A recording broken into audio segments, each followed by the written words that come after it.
After joining VOPAK in 2003, Mr. Hoekstra took up the position of Managing Director of VOPAK Horizon Fujairah in the UAE.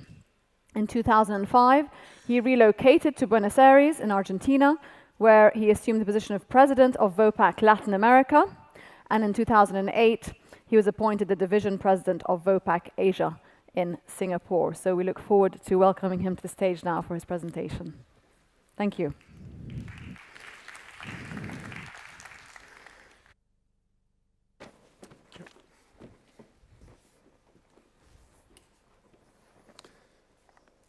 Good morning to you all.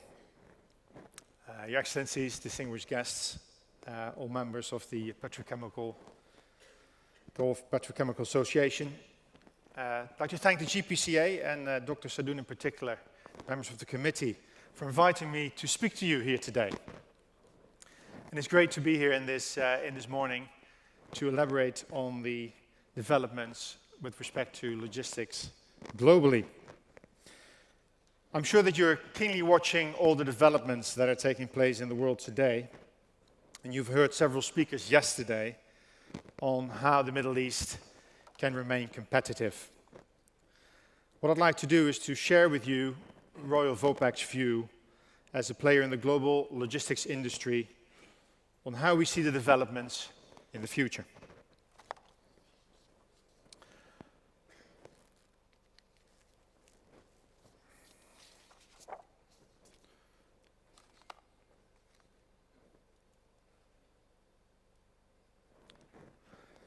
VOPAK has been around for a while.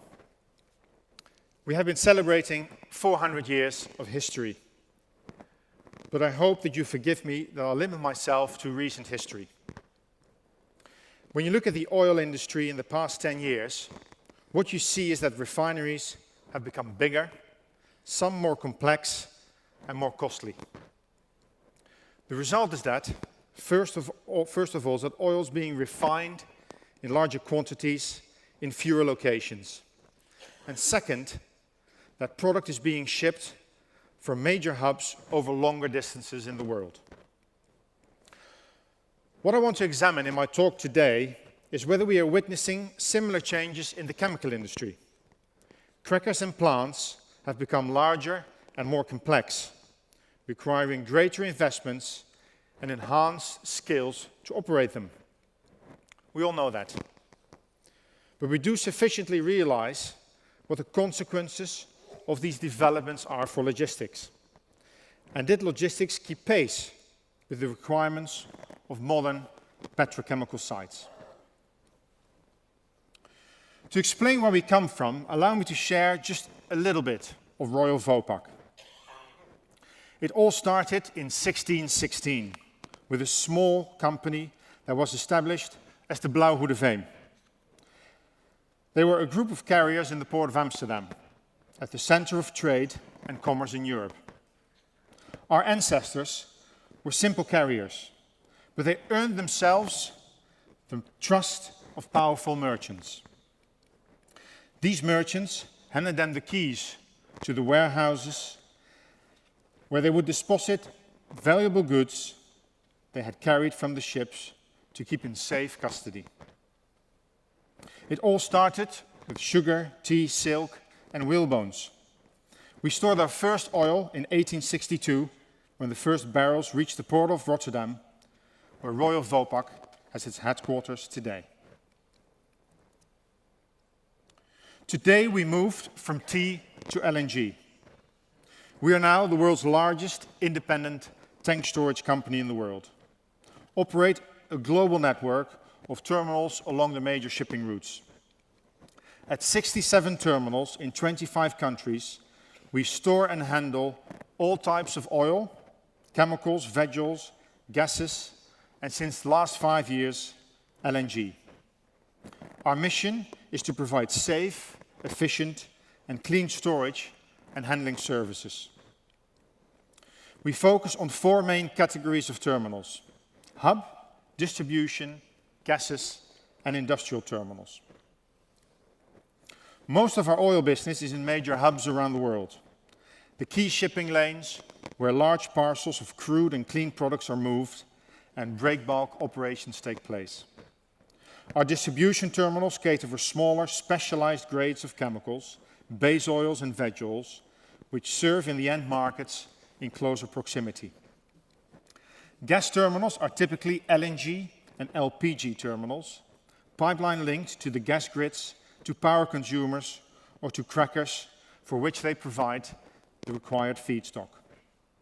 And finally, industrial terminals are located at the core of petrochemical complexes, serving multiple plants for their feedstock and rundown requirements. They're really an extension of the manufacturing sites. So my view today is based on my experience across multiple sites, multiple products, and multiple relations from different regions and geographies. And especially in the Middle East, where we have a long-standing relationship. With our partner SABIC in the Kingdom, operating both Subtank and Jubail chemical terminals in Yangpu and Jubail, with ENOC in Fujairah and the UAE, and with Angro in Port Qasim in Pakistan. Over the past years, we've invested quite some time in analyzing future developments. We found a broad consensus that 5 megatrends are profoundly impacting the world, being urbanization, changing demographics, geopolitical shifts, technological disruption, and of course, sustainability. 3 of these trends will impact the chemical industry in a significant way in the next 20 years. First, as the drive for urbanization continues, 1 billion people will move to a higher standard of living, mainly in the new urban centers of Asia and Africa. Second, we see global population increase by 20% through 2035, while demographics will change in different ways in different regions. Notably, not only the West will experience an aging population, this will also happen in China. And thirdly, there is no doubt that geopolitical developments will affect global trade, and the imbalance between key producing areas and consumption areas for oil and chemicals will increase, resulting in growing trade flows around the globe. Finally, we do not see the global drive against climate change will have a major immediate impact on global chemical flows, but still it is obvious that it will impact industrial processes and standards. To us, this means a continuous drive to improve our performance regarding safety, health, and environment. These megatrends will result in doubling of the manufacturing sector turnover to over $40 trillion by 2035. So construction, automotive, and advanced industries will demand and consume most of chemicals and services. Now, what does this mean? According to our estimates, the world will need an additional 90 million tons of ethylene by 2030 if global demand is to be met. That is a 60% increase in 15 years, or 50 new crackers that will need to be built somewhere in the world. Even if this is an over-optimistic scenario, looking at the industry, no doubt we will grow significantly. And nobody doubts that the Middle East will play a role in the growth of the chemical industry. So what will determine the location of the new crackers? In our view, 2 main factors. They will be close either to feedstock or to consumption areas. So the feedstock advantage will remain a key driver. As we have already witnessed, the US Gulf Coast has expanded its position for this feedstock-driven capacity as cheap gas is readily available. However, the Middle East will continue to be the cheapest source of ethane for the foreseeable future. At the same time, we believe that naphtha and LPG will also play a significant role in such ethylene expansions, as it will supply the much-needed C3, C4 molecules, making mixed feed crackers viable and competitive. Such crackers will emerge in locations with options for mixed feed, closer to consumption and with potential for site integration. Ethylene is not the only product that will see growth in demand. Urbanization, population growth, and new product applications like plastics in our cars and in our homes will also push up global demand for plastics. PE, PP and PET, and to some extent PVC will lead the pack. Resin production is expected to exceed 600 million tons by the year 2030. Looking at this anticipated growth capacity, we then try to understand its impact on global trade for both resins and liquid intermediates. And this leads to some interesting conclusions. Of course, we see the total chemical production levels and trade flows increase quite substantially over the next decades. That was to be expected. But more surprisingly, we see that trade in resin will grow at a faster pace than trade in liquids. PE will account for 2/3 of all seaborne resin movements.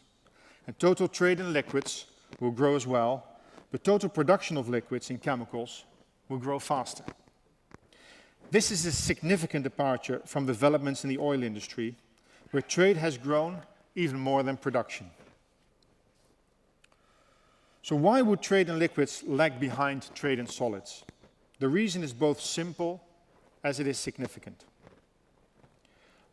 Our estimates show that a significant portion of liquid chemical production will remain close to the next generation derivative demand.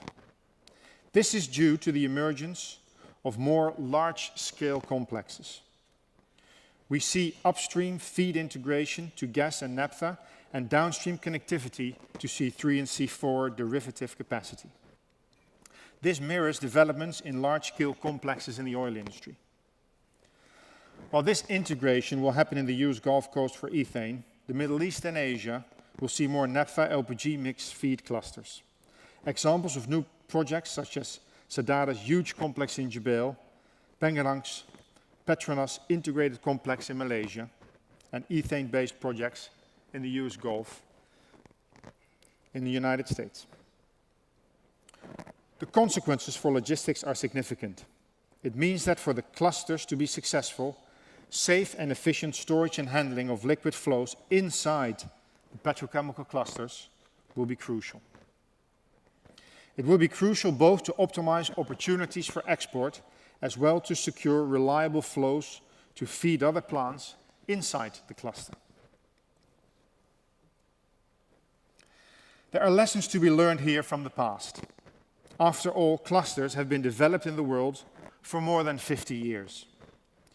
Europe first started the concept in the 60s with BASF's Verbund in Germany, followed by the US and Japan in the 70s. Southeast Asia saw their first clusters in the 80s in Singapore, and Thailand followed by multiple sites, and China in the 90s. Then we saw the Middle East wave in 2000s in Jubail, Rabigh, Kuwait, Qatar, and Abu Dhabi. Like the oil industry, we have seen over the past years that the size and complexity of those clusters has increased significantly. More plants are integrated and site operations are more coordinated than they've been in earlier years. Dedicated and specialized logistics have contributed significantly to the supply chain. Product flows from newer clusters have more than tripled. And most of all, safety and sustainability gains at the newer clusters are most visible and commendable. In our experience, the most efficient way to manage clusters is through industrial terminals, where a central logistics operator serves the needs of the entire cluster, both for feedstock and for rundowns, as well as the entire shipping, trucking, and packed cargo logistics. There are some preconditions to optimize logistic gains for the whole cluster and drive competitiveness. First, infrastructure such as docks, storage systems, interconnected pipelines, etc., is all being shared within that cluster. And second, the infrastructure is being operated by a single operator at the core of the cluster itself, and thus one operator serving multiple plants at the same time. This picture shows our Sacra terminal on Jurong Island in Singapore, which was commissioned in 1997. Today it serves 16 plants concurrently and handles more than 2 million tons of product. We are convinced that such an approach is the best way to reach scale, efficiency, and safety.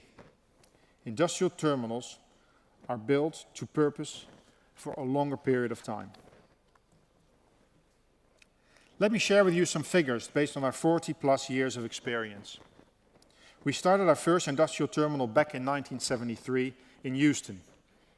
Our 17th terminal of industrial sort is JCSSC, which completed last year in Jubail thanks to Sadara, under our excellent partnership with SABIC, where our subtank joint venture will operate the combined site under single leadership. When we compare our industrial terminals with any of our third-party terminals, we see significant efficiencies and cost gains. Our top industrial terminals achieve twice the throughput handled per cubic meter basis, twice the volume per employee basis, and will reach approximately 35 lower operating costs per ton. So in other words, industrial terminals are achieving high throughput, delivering lower unit costs for our customers and industrial players. Looking ahead, we expect that such upstream integration is vital to increase efficiency and to capture feedstock advantage in the new clusters. At the same time, downstream connections between primary and derivative plants will offer long-term viability and capture demand. Such integration has happened in the oil industry with the creation of large oil refining hubs. Anticipating future developments in the petrochemical industry, we believe this is an approach that must be explored. I believe this to be particularly true in the Middle East. Future growth in the region will compete for export markets in other regions, and production will be based on the lowest cost to market. In this light, strong competitive position is key, which was already alluded to yesterday by different speakers. Looking at the impressive developments here, I see that the industry has much to gain from cooperation and sharing assets to achieve greater scale and cost efficiency in terminal operations. Such long-term logistics arrangements will support sustainable economics over the project lifetime. To conclude, let me come back to my initial question. As said, we see significant parallels between developments in the oil and the chemical industries, and clusters are becoming larger and more complex. But the differences are just striking. As a large portion of liquid chemical production is staying close to production site, logistics integration is even more critical. To drive competitiveness, the chemical industry must realize this. What we see is that there is still much to be gained with integrated, safe, and efficient logistics. Here in the Middle East, that is crucial. Thank you very much.